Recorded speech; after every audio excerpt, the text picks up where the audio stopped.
11 hari sebelum Abuya Uci wafat, tepatnya saat pengajian malam Jumat terakhir. Seperti biasa setelah pengajian, rumah Abuya masih dipenuhi tamu. Namun saat itu, Abuya meminta para tamunya untuk pulang lantaran beliau kurang sehat dan ingin dipijat. Setelah tamu-tamu pamit pulang, mulailah beliau dipijat oleh orang yang biasa memijat beliau.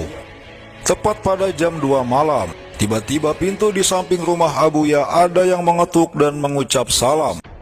Lalu si tukang pijat pun diperintah Abuya untuk membukakan pintu. Setelah pintu dibuka, si tukang pijat pun menanyakan keperluan si tamu. Tamu tersebut menjawab, "Saya diajak Pak Khairun, tuh orangnya," sambil menunjuk sebuah kursi kosong. Si tukang pijat pun bingung, karena di kursi tersebut beliau tidak melihat ada seorang pun. Lalu terdengar suara Abuya memanggil dari dalam, "Pak Haji, suruh masuk aja."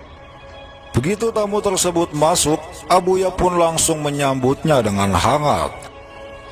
Hingga kurang lebih jam 2:30, tamu itu pun pamit pulang dan kembali diantar si tukang pijat keluar.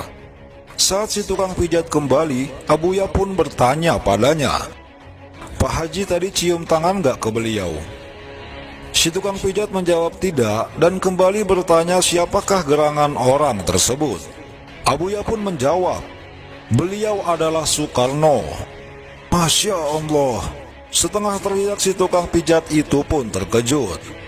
Saat itu barulah ia menyadari bahwa tamu yang tadi datang adalah Bapak Presiden Insinyur Soekarno. Anehnya, tadi saat bertemu ia tidak menyadarinya. Bahkan saat Abuya Uci berbincang dengan Soekarno pun ia tidak sabar, tidak menyimak obrolan. Ia asik fokus memijat Abuya.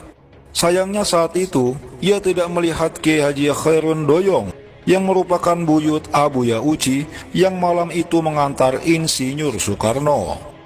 Pantas saja malam itu Abuya meminta tamu-tamunya untuk pulang. Ternyata beliau sudah tahu akan didatangi oleh Insinyur Soekarno dan kakek buyutnya. Di waktu beliau berada di Iran, beliau didatangi langsung secara jagayaqoboh oleh Al-Imam Ghazali Shahibul Ihya. Imam Ghazali berkata kepada Abuya Uci bahwa sang imam merasa sedih karena pemahaman-pemahaman Ghazali sudah mulai disamarkan bahkan dihilangkan. Imam Ghazali juga berpesan kepada Abuya Uci untuk mengajarkan kitab-kitab karangannya kepada umat. Singkat cerita, beberapa waktu setelah pulang dari Iran, pengajian kitab Ihya Ulumuddin karya Al-Imam Ghazali pun diselenggarakan di Cilongok.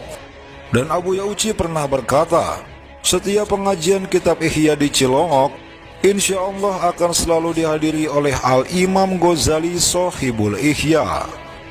Masya Allah, sebab kemuliaan para wali-wali Allah di sisinya, maka takkan ada yang mustahil atas kehendaknya. Wallahu a'lamu bissawab.